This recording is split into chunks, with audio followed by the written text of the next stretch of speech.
Well, let's talk about angle of attack. I know there are people, angle of attack indications. I know there are people who swear by it, and there's people who say, gosh, that's just another thing to look at.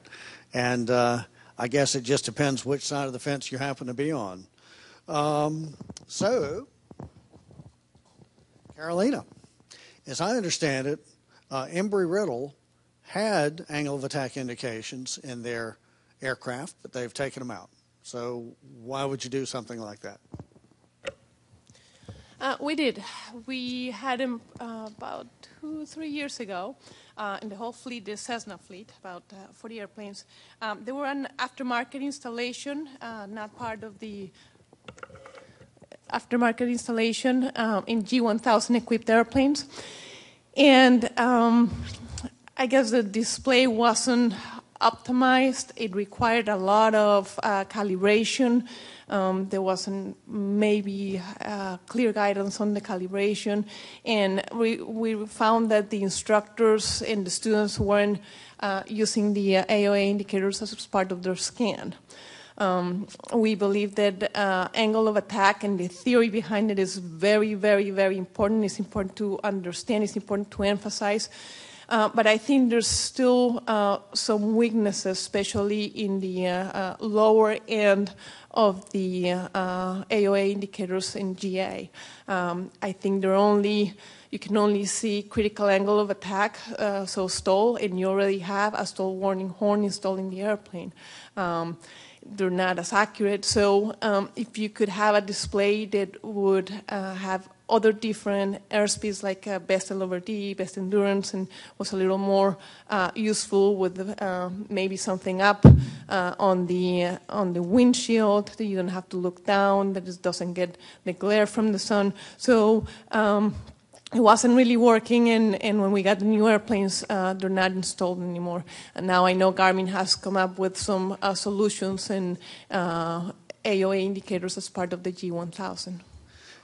Thank you very much. Now, Andrew, at Liberty, you are using AOA, so tell us about your experience.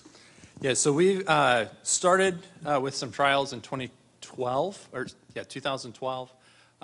Started equipping our entire fleet in 2013. We have found that some, instructors don't understand it, don't like it, but loss of control is such a big risk that we feel it's worth addressing using any way possible. Josh, if you could put up the slide with the numbers on that, slide 3. So when we first got into this, we actually started looking at the NTSB's database. And we said, okay, let's look at all instructional fatals in the types of aircraft we fly, piston, single engine, light twins. And let's categorize those by CSIT, kind of using the methodology that the GHASC does. And so in blue there, you've got loss of control. So those are instructional fatals, student pilots, and with flight instructors on board. Red is midair collisions, green is CFIT. So the good news, I guess, is over the last 15 years, what we're seeing is about a 30% decrease in the rate of accidents overall, a 30% decrease in the rate of loss of control. But over 60% of my risk as a flight instructor, if I assume I've got average skill set, which I know, no pilot assumes they're only an average pilot. But if I'm an average instructor with average students, then my biggest risk by far is loss of control. And what we found, if you could go to the next slide, what we found is that even if it helps only a small percentage of the time using the DOT's methodology and looking at it from a value of statistical life perspective, it still is a net positive to our fleet, and it's still definitely worth it. So the FAA has been looking at AOA and has been pushing that, making it much easier, much more affordable for us to install that. The cost has gone down tenfold, basically, since we were first starting to look at it on some of the systems. We've also looked at UPRT, which is a big ICAO push on airplane upset prevention and recovery training. Going back to simulators, you can teach how an airplane stalls and how to recover very effectively in the simulator. You cannot teach the feel of an inverted flat spin in the simulator. You cannot recreate that physiological sensation of being upside down, starting into an incipient spin in in the simulator and how that feels and how that looks. And so we put our commercial students through a 3-flight upset prevention recovery training course. We emphasize angle of attack. We have found that it's very important to train our instructors how to use it and to do recurrent training. In the flight training industry, we might have a flight instructor for 6 to 18 months now before they move on to the next stage of their career. And a mistake that we made, we did a good job initially, when we first rolled it out, telling everybody what it was, how it worked, how to use it, but that next generation of pilots a year later, didn't understand it. And if the instructors don't understand it and teach it, then the students certainly aren't going to understand how to use it. So I commented in the video that you showed. I said, Yeah. "Well, it doesn't look like a lot of eye scan going to the angle of attack gauge, so, Yeah. or indication." Have you looked at how much time on approach pilots are scanning the AOA? We have not yet done a methodological study. That is something that we're looking at doing using eye tracking, or a potential study definitely. What the advantages of the AOA indicator, there are a couple. One, it gives you redundancy, right? We have stall warning horns on the aircraft, but they don't tell you whether or not they're working. You can test it on the pre-flight, but if it fails in flight, you're not going to know that the stall warning horn has failed until you need it. And we do have a fairly high rate of failure on the certificated stall warning device, maybe 10 per 100,000 hours, something like that. The other advantage of AOA is that it gives you an early warning, a trend, well before you get into those critical phases of flight. And having an oral and visual backup to the stall warning horn that tells you, you're getting slow as you approach that slow flight regime, in our mind is worth it. So this slide shows a couple different options that we fly with. We have 3 different types of display, and so that's a challenge as newer technologies come into the market. To Carolina's point earlier with slips and skids, the one on the right, which is now a standard option on the Cessna 172, if you order it from the factory, that is the only one that I have flown with that uses a wing-mounted sensor and therefore correctly shows a lower angle of attack when you put it in a slip.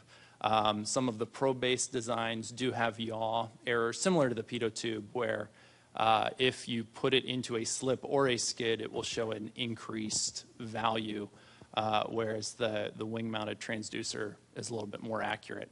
But we found with training instructors how to use it, training students how to use it, the value of that redundancy, of that early trend indication is really good. I can be in a practice area with an instrument student. He's under the hood. I'm looking outside because I know my number 2 biggest risk is mid-air collisions. And I'm looking outside, and all of a sudden, if that starts to go into the yellow, well, I know he's not at 90 knots anymore because I can feel we're not pulling G's. So our angle of attack is starting to increase. And I don't have to look at it to catch it in my peripheral vision. And so my retina might not be looking at it, but I catch that in my peripheral, glance at the airspeed, sure enough, he's decelerating, and maybe 5-10 seconds later, the student picks it up. Yeah. So There's certainly value in AOA. In the fighters that you flew, when you're on final, do you even look at airspeed? You're just flying angle of attack, right? Actually, yes, mostly looking at the angle of attack. In the military and with larger airplanes, as you know, because of the variations in gross weight, the optimum speed for coming down final will increase with heavier weights. And we would mentally calculate what that speed should be, or in modern airplanes, you put it into your FMS and it tells you what the speed should be. But it's always the same AOA, and you get the green donut on final or a nice steady tone. And so you would have that as an assurance that you have found yourself in the right place. The AOA indicator in the military also had a lot of other uses. Optimum maneuvering for corner speed occurs at right at the edge of where you're on the donut, and or a little bit of buffet in swept wing airplanes. So it helped you to know that you were at the optimum cornering speed for maneuvering and air combat maneuvering and so forth. It also gave you indications of VY and VX and maximum cruise and endurance. So all those things were there at a glance on a single indicator if you knew how to use it. Right. So you were trained on that, but come from a general aviation background like me, 14,000 hours, never used angle of attack. To me, it seems like it'd just be something else to look at that I didn't initially. That law of primacy. I'm not used to flying angle of attack. I'm used to flying speed. Yeah, it can be, and as a matter of fact, all of these things you have to look at when you're distracted, and the things that a startle factor with emergency or a sudden need to make a maneuver, you can just lose track of that, and it becomes just another thing you should have been looking at and you couldn't. And that's what worries me. I know that the GAJSC has said, oh, this would be a huge intervention strategy. And it's not the magic bullet, but maybe it's part of a solution. Jens, I'd love to hear your thoughts. Yeah, I think we've talked about how we actually introduced the concept of AOA 5-6 years ago. A lot of people seem to have taken it as GAJSC, it's saying this is the way to address loss control. It is not. First of all, we've had angle of attack indicators in GA aircraft for decades. Companies like Safe Flight Instrument Corporation out of New York, they've been leading the way in this technology. We've been doing fantastic with it.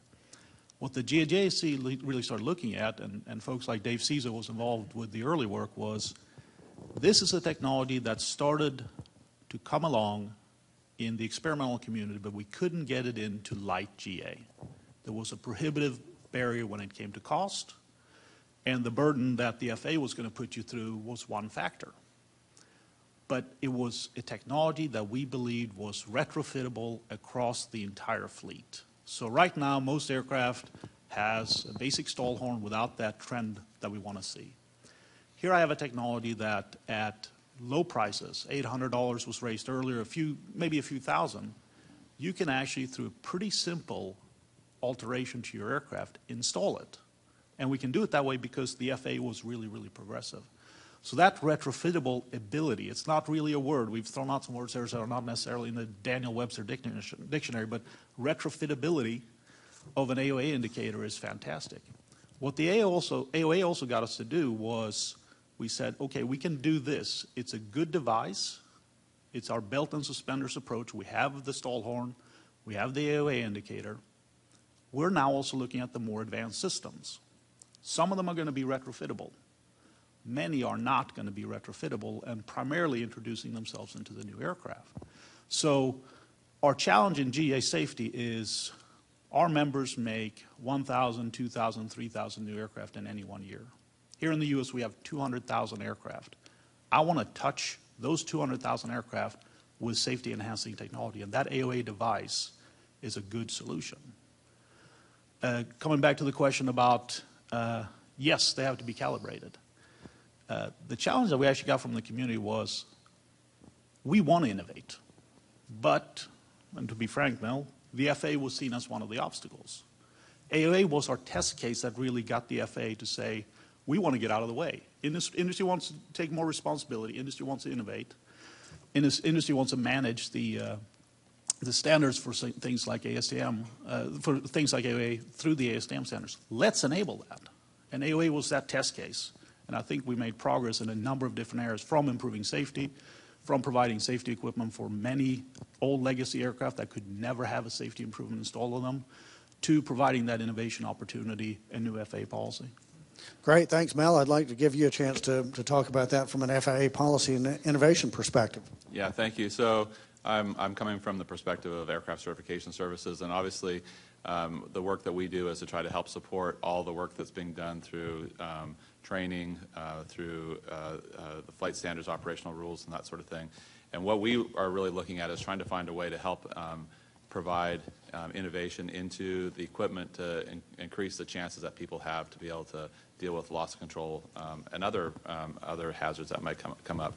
So to me, it's a very exciting example of trying to find a way to not to try to find just one silver bullet, but try to find things that we can provide to assist in general aviation. Like the statistic Jens was talking about is we produce very small numbers in comparison to the size of the fleet of new aircraft. So if we're going to really make a move to the needle on safety, we have to find ways to be able to bring that equipment into the cockpits of aircraft that are much lower in cost. And I know we're going to talk about that in the future this afternoon, but I think it's a really great example. And as the experimentation happens, people start to try to figure out, can we train to this? Does it make a difference to the way that people are actually flying the aircraft? We're going to be able to hopefully make a difference to the way safety is the safety outcome. Great, thanks so much. Brad Palmer, want to turn to you, also with the FAA. And does the FAA plan to incorporate angle of attack indications or the flying by reference to AOA into the airman certification standards? Sure, thanks. You know, this is obviously a great tool that a pilot can use in their toolbox. That said, the ACS work group has not considered adding it into the set of standards, that single source set of standards, within the private or commercial yet. It is a living document, though. We have mainly focused on purely skill as well as knowledge aspects with angle of attack. Great. And Tim LeBaron, I think you've... Yeah, one thing that I think hasn't been mentioned that does is there's many legacy and vintage aircraft that have no stall warning at all. So flying these airplanes myself, I don't know of any STC to put a stall warning indicator on my airplane, but I can put an angle of attack. So I think that needs to be mentioned. Wonderful. Sean?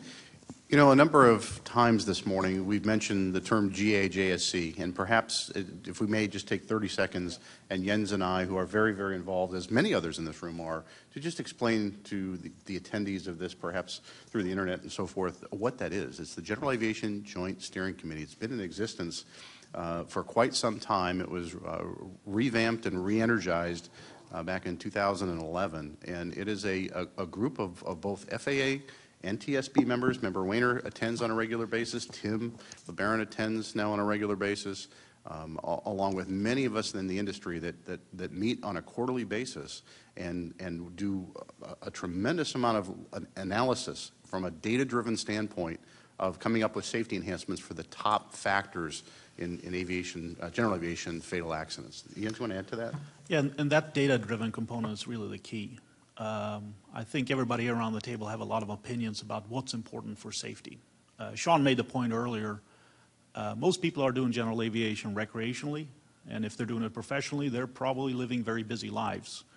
So that data-driven process, we do root cause analysis at any one year in dozens, if not hundreds of accidents.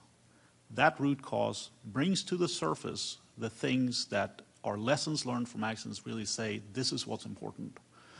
We have safety enhancements from 2 working groups focused on loss of control. We have work underway. We've done work on control flight into terrain prevention and also on power plant safety. The key thing is, out of those processes come the things that are really important to try to move the needle downward. The things that we've learned from the data and loss of control include installing safety enhancing equipment in the aircraft, AOA and other technologies.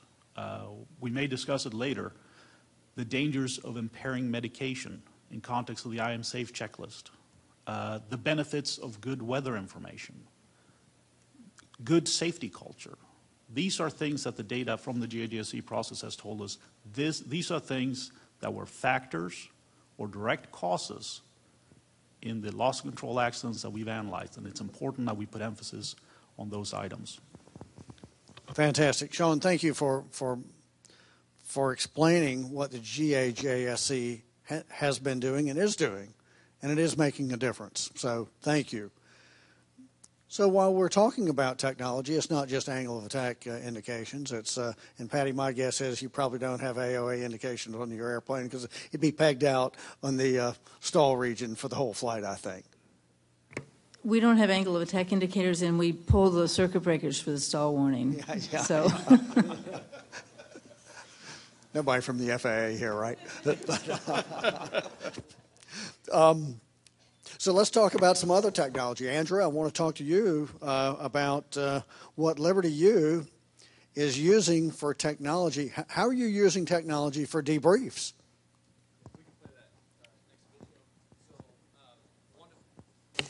Sorry about that.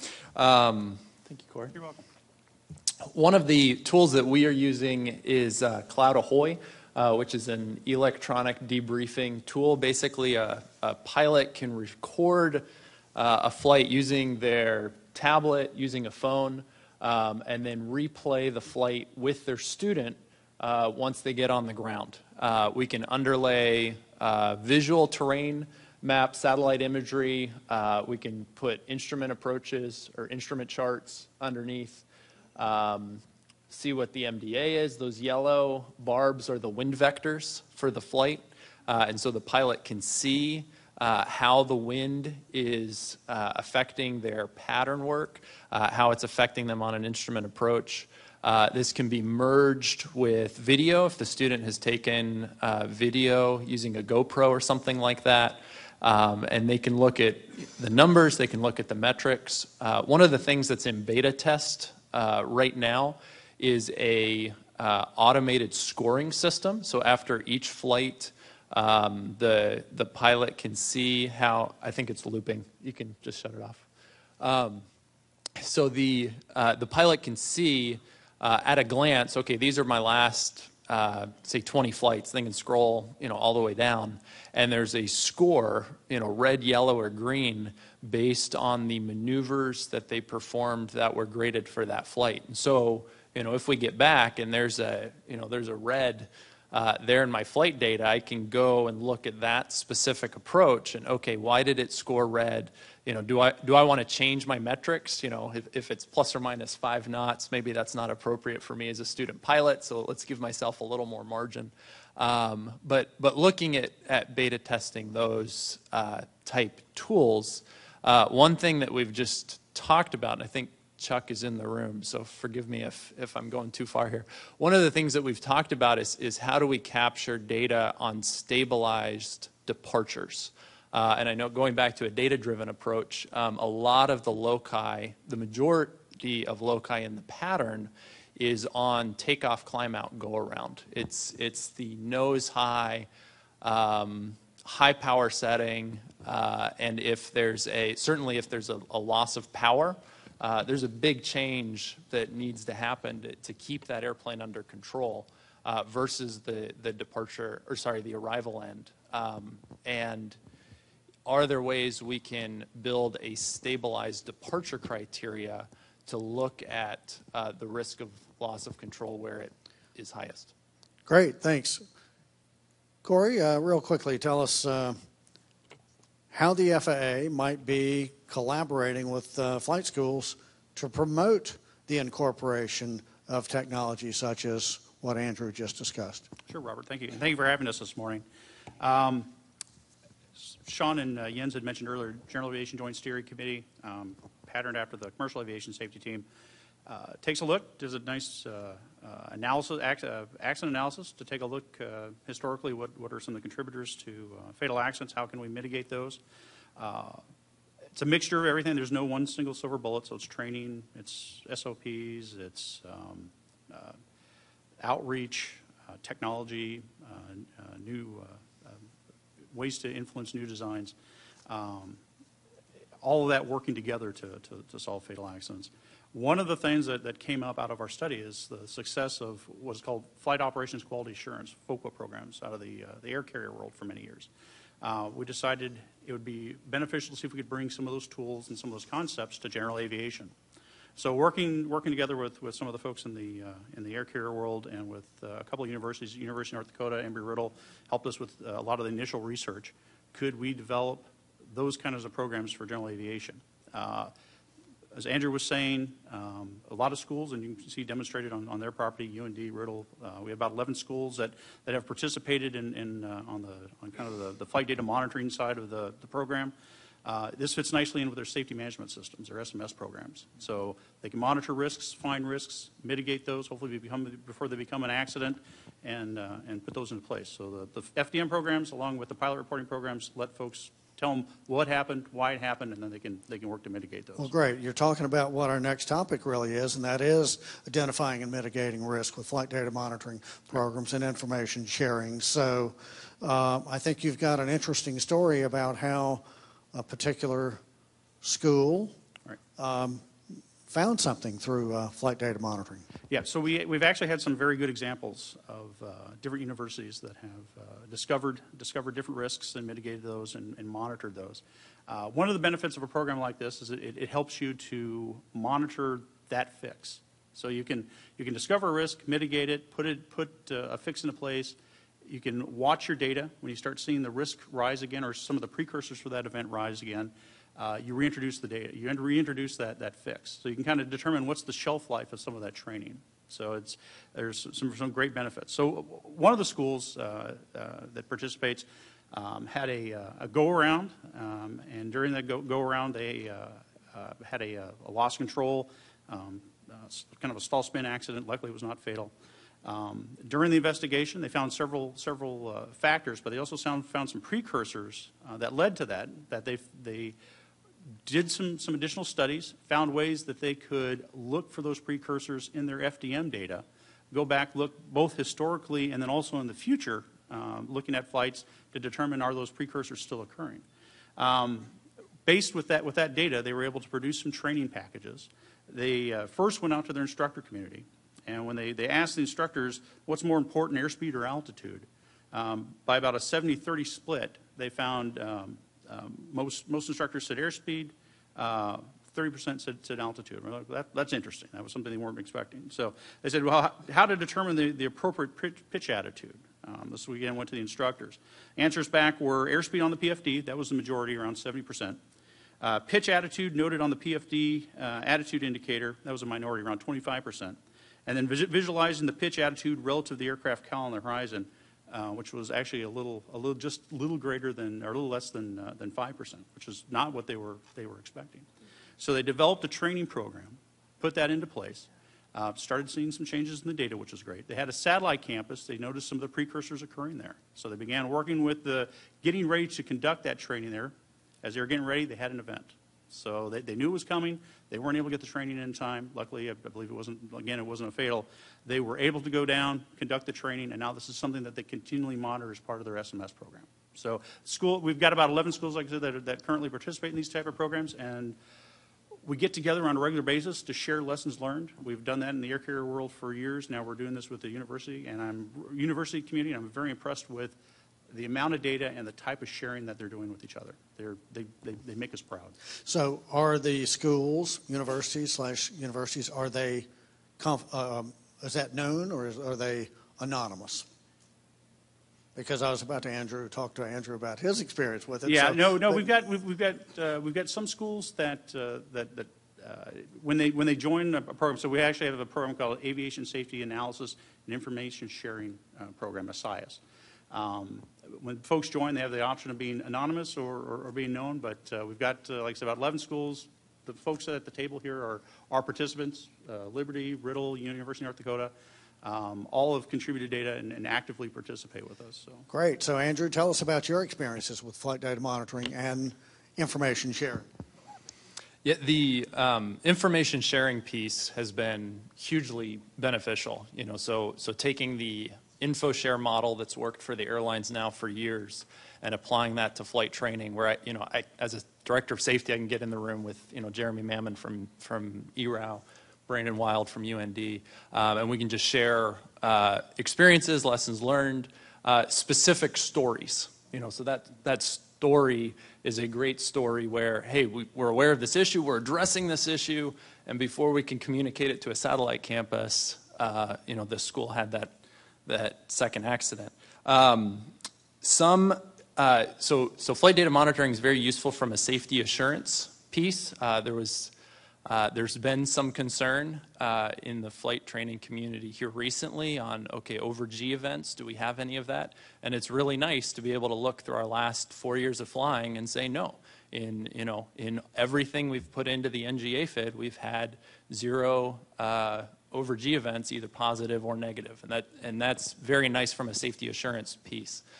Looking for specific things in the data that we would not find otherwise. So we had a flight that was flagged for excessive VSI within 1,000 feet of the ground, and we looked, and it was 5-10 miles from an airport.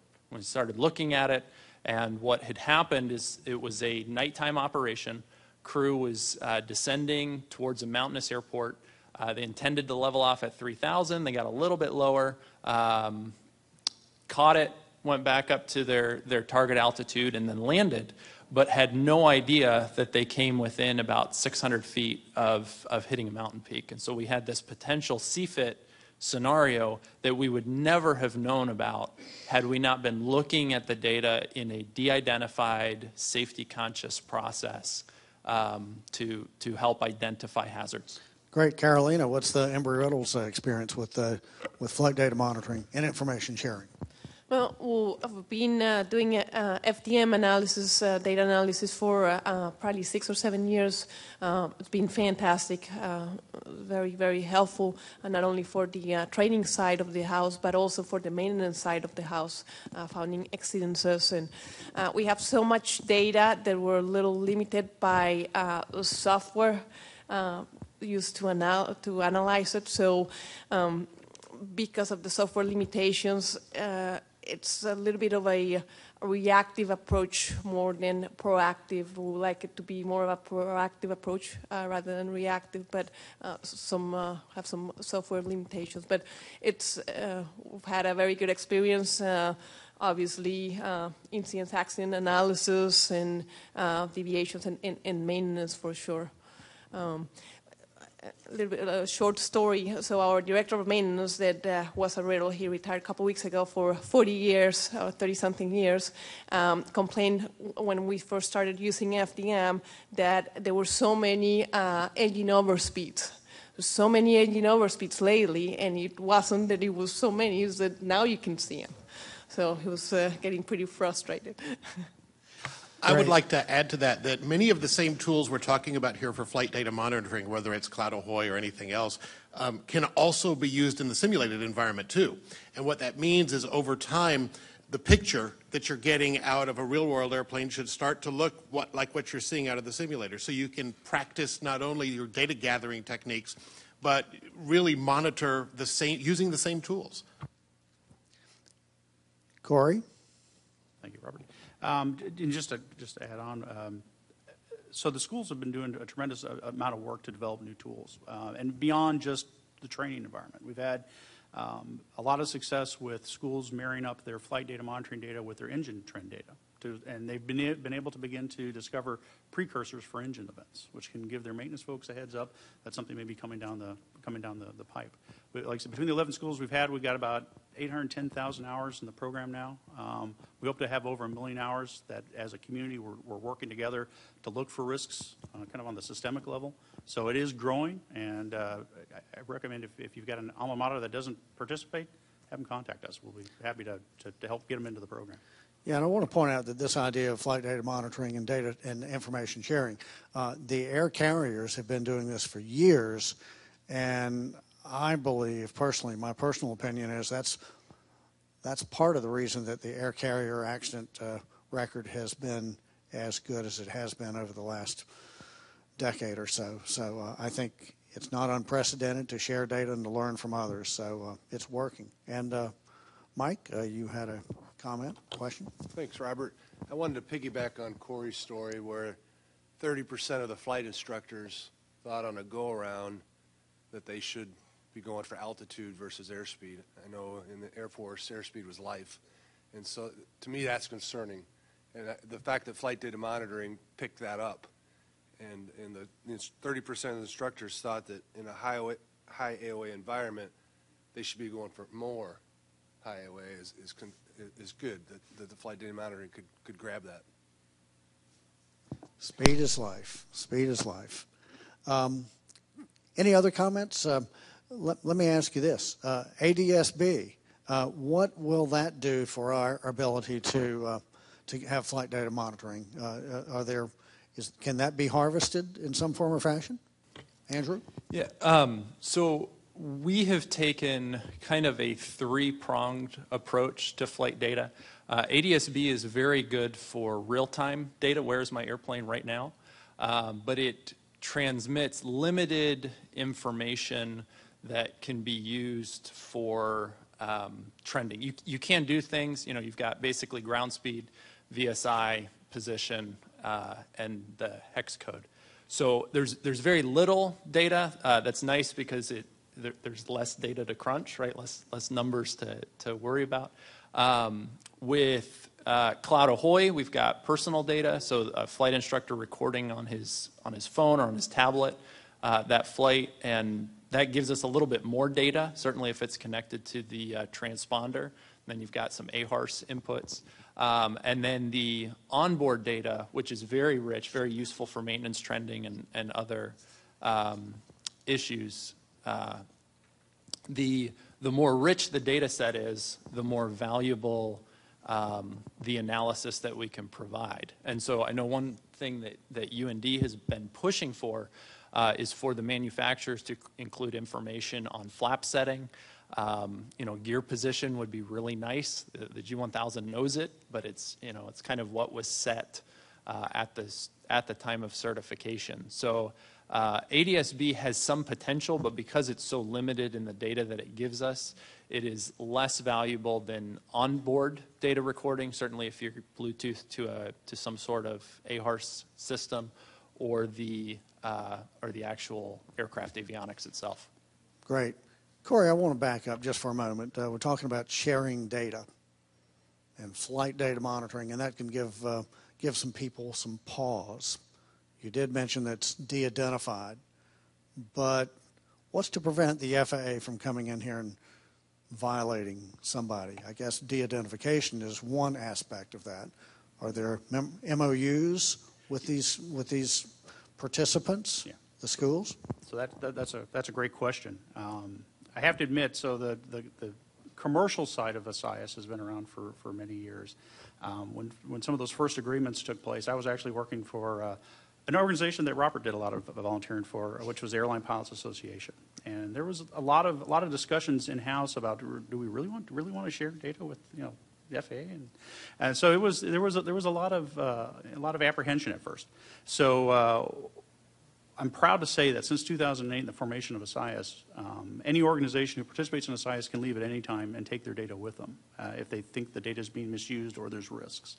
And since 2008, we've had mergers, we've had bankruptcies, but we've never had anybody leave SIS because of misuse of data. So nothing nefarious has ever been done with the data. Fantastic. Did you want to say something about the ADSB before we leave that topic? Yeah, I was just going to add in. So we have had some schools, because the schools have been utilizing ADSB for quite some time on their aircraft. We've actually had some schools do some really good work using that data to help with separation analysis. So maybe they had a near miss and they want to go back and do a recreation. It's been very valuable for them to, and we've had some schools develop some great tools. And you heard Andrew mention NGAFID, the National General Aviation Flight Information Database. It's a set of tools that allows individuals or schools to better understand the risks in their data. So anybody can go on, anybody can sign up, get an account, and the goal truly is to help pilots understand what risks they may be encountering in their data, just so they can better understand. But you're going to see the capabilities of that grow. So as we find ways to bring ADSB data in, hopefully we'll be able to augment some of the existing tools with ADSB data as that becomes available. Thank you. We're going to move on to the last topic of the morning, but for those here live, if you have questions, you can write them on an index card, and Christy will be picking them up, or if you want to email them in, it's locroundtable@ntsb.gov, and we'll try and knock out those questions before we break for lunch. But let's move to the last topic of the morning, and that is one that's not controversial at all. But Brad, tell us about the FAA's recent guidance regarding the airman certification standards for slow flight and stall training. Thank you for that, Robert. First, I want to thank you for the opening with Mike. That is something that really resonates, I think, especially with this group here. All of us probably have young children. That's something that it sits well and puts us into a general direction of where we want to go. Slow flight is one of the recent changes in the airman certification standards. I think many of the pilots here have learned how to fly, with that stall warning horn on all the time, regardless if you're practicing or whatever. And to some point, to an extent, we've disregarded it. And we enter slow flight in every flight we take. Takeoff, landing, it's not just something we do in the practice area.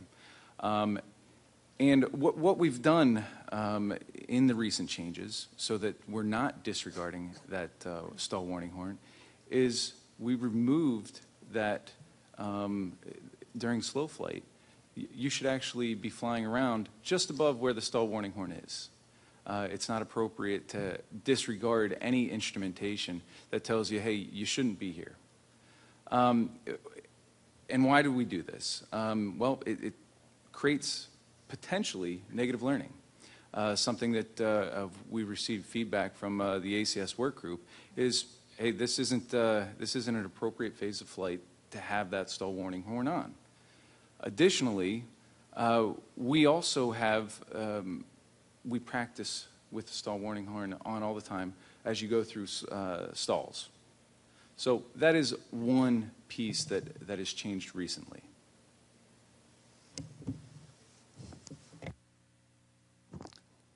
Now, Doug, I know you don't have an opinion on this, but if you did, what would you say? Well, I've been part of the process of the ACS from the very first meeting until the ACS came out, that first one where they changed slow flight, and that's when I resigned.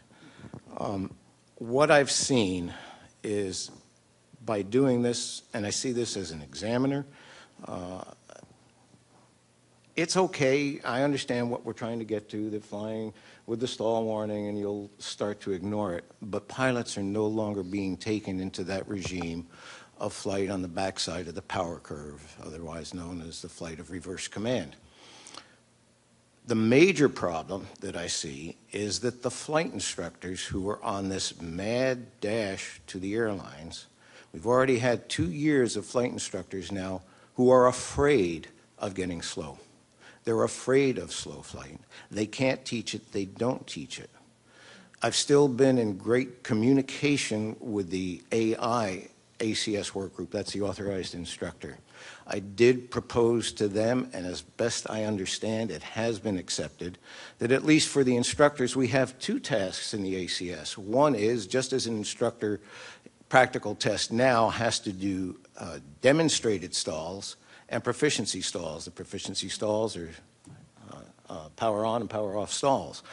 The demonstration stalls are things like cross control, secondary, trim stalls, accelerated stalls. I propose the same thing for slow flight because we're finding instructors now who've never really been into that slow flight that we have 2 tasks. One being slow flight as dictated by the private and commercial ACSs. That would be a proficiency slow flight, and the second would be a demonstration slow flight. Let's make sure that at least our instructors are learning what it is to be on the backside of the power curve, to understand it.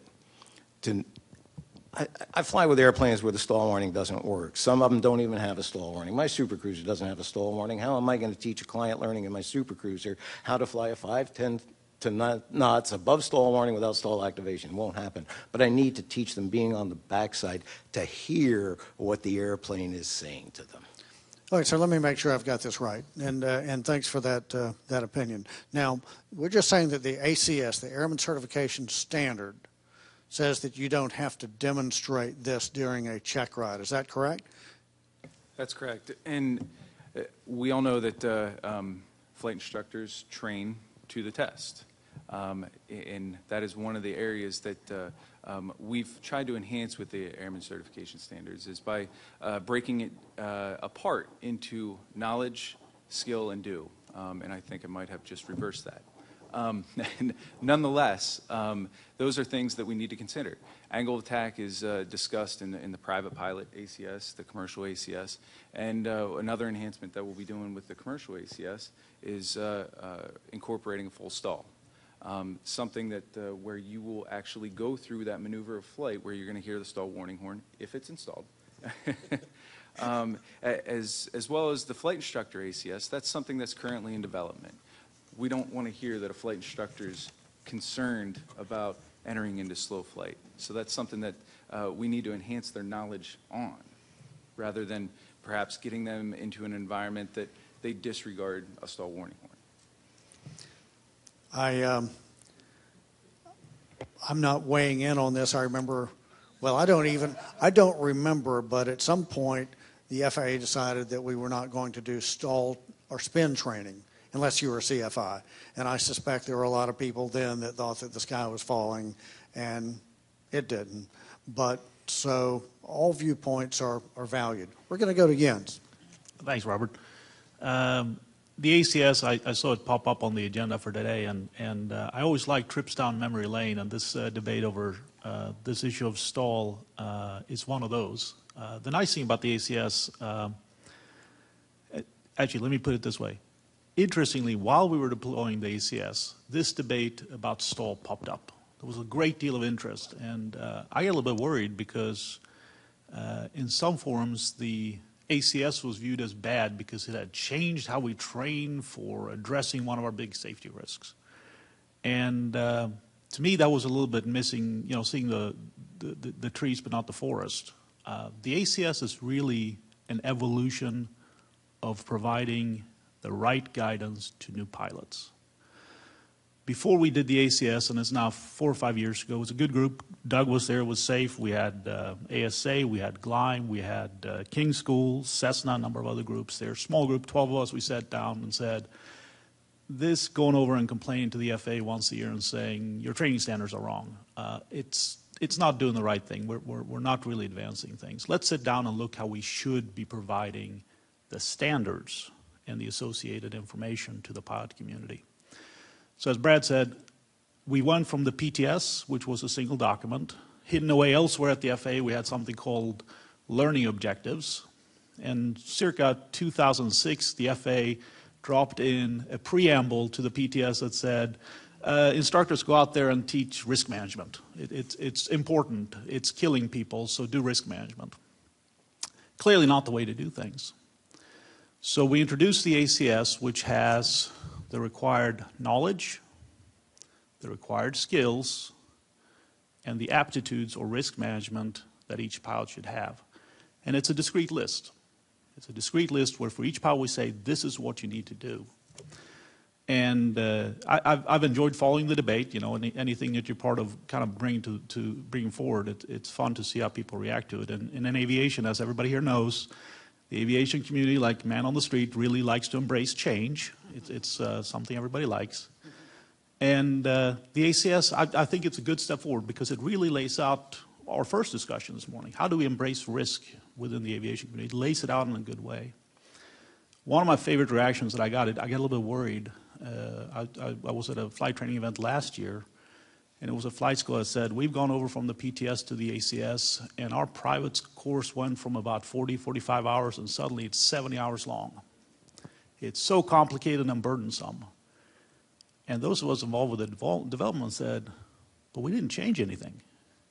We just listed the things that we should all have been teaching pilots from starting point one, so maybe you should have looked at your curriculum a few years ago until the ACS came out there. So this debate on stall, I'm sure we'll have others. The nice thing about the ACS and how we've structured it, instead of pitching things from industry over to the FAA now has a dedicated standing forum where we've done the private, we've done the instrument, we've done the commercial, instructor, and just the other day I saw the ATP hit in the street for informal review. It's going to be out there in public shortly.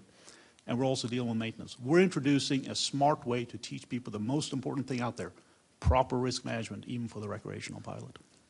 Jens, thanks so much. We'll go to Andrew, and then Charlie, you'll have the last word on this topic. We're going to go with whatever you say, Charlie. No, I really appreciate Jens's perspective that, yes, there may be specific things on the ACS that, we could have an opinion on one way or the other. But overall, as a user who was not involved in the initial discussions, okay, here's this new document, we need to implement it, we have seen our students have a much better understanding of risk management because it's on the test. And as a flight instructor, I don't think sometimes it's a negative, well, we train to the test. Certainly we want to train more than the test, right? Certainly, regardless of what's in the ACS, I individually want to take my students into slow flight all the way to minimum controllable airspeed, regardless of what they're going to need to see on the test. But changing the test is a very good way to change the industry, right? With large aircraft and loss of control, the FAA changed the ATP PTS from basically recover with power and minimum loss of altitude to recover by reducing angle of attack. The private pilot PTS, 10 years ago when I got my private pilot rating, said push forward and add power simultaneously. And what that did to me as a student pilot, when I got my private pilot certificate, I did not understand angle of attack. I did not understand which of those two tasks was most important for stall recovery. Is it push forward on the power lever? Is it push forward on the elevator control? And with the new ACS, which says do it properly, that refers back to the Airplane Flying Handbook, which is very clear now in 2018 that pushing forward is the first and most important step in stall recovery. So the primacy of teaching students right is very important, and the ACS does allow us to do that in the stall training. Wonderful discussion. Charlie?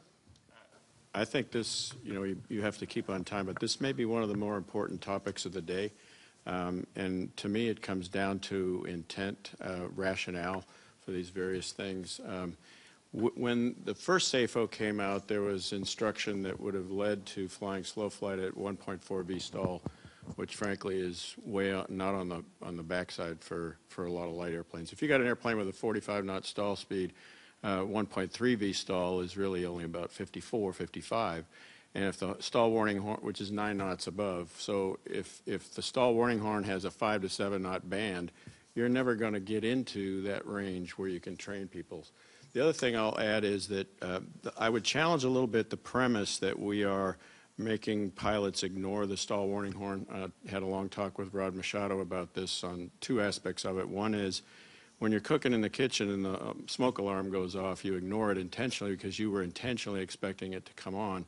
When you're asleep at bed at night and the smoke alarm goes off, you're not going to ignore it. You're going to get the heck out of the house. The second thing he said was that he had a lot of students come to him over the years asking for extra instruction in slow flight and stalls because their own instructors feared it. And so what we need to do is make sure we have a balance of objectives and a balance of exposure to this regime. To me, there's nothing better than knowing how your airplane feels right up to minimum control speed and beyond, and being able to come in and out of that with you controlling that. And, the other expression I like is it's linked to the old saying, it's not the fall that hurts you, it's the sudden stop at the end. It's not the stall or the spin that gets you. It's not being able to recover with the altitude remaining. So I think we just need to make sure when we communicate, like I said, this is about culture. From the very beginning, your accident investigations leading to guidance from the FAA that helps CFIs train the right way. Just need to make sure we're filling the whole bucket of needs for the young folks out there learning how to fly. Wonderful discussion, and we will continue discussion after lunch. We've got a couple of questions from the audience, and we're not going to have time for all of them before lunch, but we'll try and catch them all throughout the day. So here's a question right here, and it says, I believe the civilian flight instructor system is flawed. The up-and-coming aviator gets their CFI to accumulate hours for bigger and better things in their career, but they have practically no experience or very little to pass on to a new pilot. The military uses fleet or line experienced pilots, very experienced pilots, to instruct. Thoughts?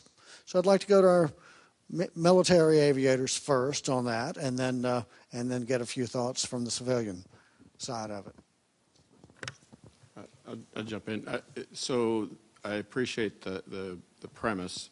However, I had 200 hours of jet time when they made me an instructor. and at the same time, I learned more than my counterparts who were not given an instructor assignment but were sent off to another airplane. I learned more and faster as an instructor in that role, but I had mentorship from other instructors who were much more experienced than I at how to handle different things in the instructional routine. So I think we need to, again, it's culture. We need to make sure that the CFIs who are young have a mentor and have some help in understanding that the CFI profession itself is worthy, and there should be incentives to making them want to be the best instructor ever on the way to the big iron. I don't begrudge anybody that wants that. But CFI in itself is a very, very critical profession, and we in this culture need to help them. Thank you. Dave? I'll just add to what Charlie just said. I agree with everything he said. And the key piece is the mentorship of those CFIs. Young CFIs are great. I fly with them a lot when I rent airplanes for proficiency. But I've noticed that they are scared of taking an airplane to a stall at altitude.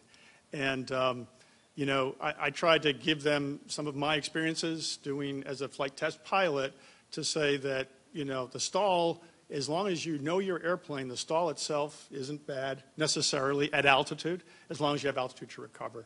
And if they get some of this seasoning from some more experienced pilots, you know, young CFIs can be just as effective. So I'd love to hear from our flight schools on this. Carolina, do you have a thought of that, the premise that we just heard, the question? Well, we've done several studies because, as you know, we can't retain instructors, especially right now, but it is very hard to change because it's not really immediate money. What motivates instructors is the dream to be an airline pilot. So we've tried everything, giving bonuses, we've had increased their wages, the salaries, everything, and that does not change. They have the dream to be an airline pilot. So how we've mitigated that is with training, with proficiency, with training, with just trying to make it. We've had a few that are kind of career flight instructors, and they're the ones that just pass on the knowledge. But I think it's a very hard problem to solve. Yeah, I think it might be an overgeneralization to think that that a young, less seasoned flight instructor may not have as much to pass on as a more experienced pilot. I was a 19-year-old CFI and probably didn't know anything, but I passed along every bit of that lack of knowledge that I did have. Hey, we could talk about this for a long time. We want to keep on schedule. This is the moment that everyone has waited for. Not only is this the lunch break, but this is the moment that if you are receiving wings credit, this is the secret code. Fly safe. And you can email that to the loss of control, to LOC roundtable at ntsb.gov. And as it says there, use the email account associated with your wings account. Anything else that we need to talk about, any of this, before we break? So there are other questions that we've received from the audience, both email and the live audience here. We will try to get to those throughout the day. We wanted to break early because busloads of 8th grade, we're going to take our trip to Washington. They unload busloads. And so we wanted to do it early so we could get ahead of that line. We will see you all in 1 hour at 12 noon. Thank you for a great morning.